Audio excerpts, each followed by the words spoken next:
থাইল্যান্ডে অনেকটা গোপনীয় হলেও সবার কাছে ওপেন সিক্রেট, সেখানে সেক্স ডিস্ট্রিক্ট এলাকা রয়েছে। তবে জাপানে এসব ডিস্ট্রিক্টকে সরাসরি সেক্স ডিস্ট্রিক্ট বলা হয় না। অর্থনৈতিকভাবে সমৃদ্ধ এই শহরে অনেক অঞ্চলে অনেক প্রভাবশালী ব্যক্তি ইয়াকুজায় পরিণত হন।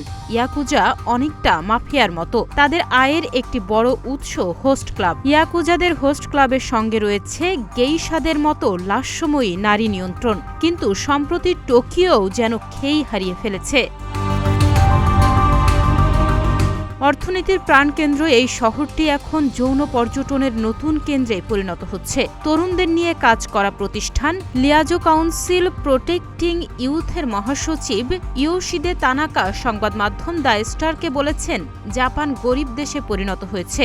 আমাদের সংস্থার পাশের পার্কে যৌনতা বেচা বিক্রি হচ্ছে। তিনি আরও বলেন, আমরা এখন অনেক বেশি বিদেশি পুরুষদের দেখছি। তারা বিভিন্ন দেশ থেকে আসছেন। তাদের মধ্যে শ্বেতাঙ্গ, এশিয়ান, কৃষ্ণাঙ্গ, তবে বেশিরভাগই চীনের। ২০ বছর বয়সী উঠতি তরুণীরা জীবন ধারণের জন্য সেক্স ইন্ডাস্ট্রিকে বেছে নিচ্ছে। এই অধিকার কর্মী আরও বলেন, বাস্তবতা হলো জাপান এমন এক দেশে পরিণত হয়েছে যেখানে বিদেশি পুরুষরা নারীদের পেতে পারে এবং তাদের সঙ্গে যৌনকর্মও করতে পারে। বিষয়টি জাপানের জন্য কেন ভাবনার? জাপানে অর্থের বিনিময়ে যৌন মিলন আইনভাবে নিষিদ্ধ। তবে আইনটিতে একটি বড় ফোকরও রয়েছে। যৌন মিলনের ক্ষেত্রে কেউ সরাসরি সহবাস করলেই তাকে ৬ মাসের কারাদণ্ড এবং ১০,০০০ ইয়েন জরিমানা করা হয়। এক্ষেত্রে ক্রেতাদের ধরা হয় না। কিন্তু বিগত কয়েক মাসে জাপানের পুলিশ টোকিওর কাবুকিচো এলাকায় ঘন ঘন অভিযান চালাচ্ছে।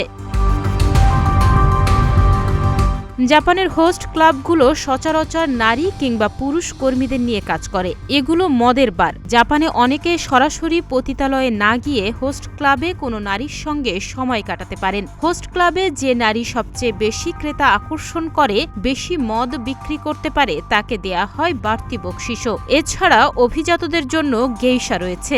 এই নারীদের যৌনকর্মী বলা গেলেও সরাসরি পতিতা বলা যায় না। কিন্তু সম্প্রতি জাপানের তরুণীদের মধ্যে দেহ ব্যবসা বাড়ছে, যা দেশটিকে যৌন পর্যটক কেন্দ্রের তকমা সেটে দিচ্ছে।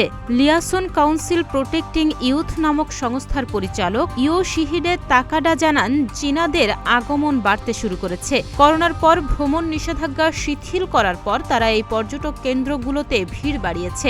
অর্থনৈতিক চাপে তরুণরা, বিশেষত বিশুদ্ধ অনেক তরুণী আয়ের জন্য এই খাতকেই বেশি প্রাধান্য দিচ্ছে। এরই সুযোগ নিচ্ছে কিছু চক্র।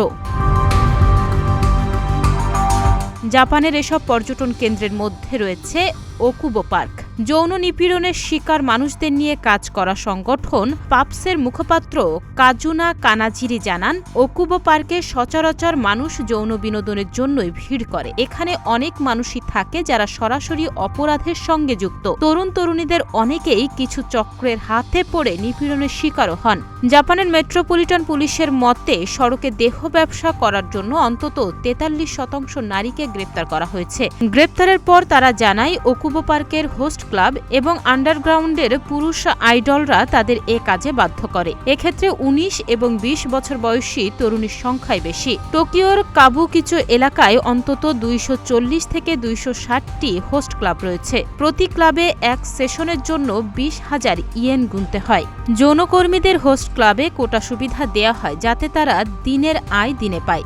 এ ধরনের খাতে ব্যবসায় জড়িতদের যৌন রোগে আক্রান্ত হওয়ার সমস্যাও বাড়ছে। জাপানে অর্থের বিনিময়ে যৌনকর্মে নিষেধাজ্ঞা রয়েছে, কিন্তু সেখানেও ফাঁকফোকর রয়েছে বলে হোস্ট ক্লাবের উদ্ভাব। বিষয়টি এখন গুরুতর সমস্যায় পরিণত হয়েছে বলে জাপান টাইমসকে জানিয়েছেন দেশটির প্রধান বিরোধী দলীয় নেতা কাজুনোরি ইয়ামানোই। তিনি বলেন, এটি এখন আর কোনো অভ্যন্তরীণ ইস্যু নয়। বিশ্বব্যাপী জাপানি নারীদের যেভাবে দেখা হচ্ছে, সেদিক দিয়ে এটি খুবই গুরুতর সমস্যা। বিদেশিরা এসে আমাদের দেশের নারীদের সহজলভ্য ভাবছে। দুঃখজনক। এ ধরনের ব্যবসার সঙ্গে জড়িত চক্রদের বিরুদ্ধে প্রায় অভিযান চালাচ্ছে দেশটির পুলিশ।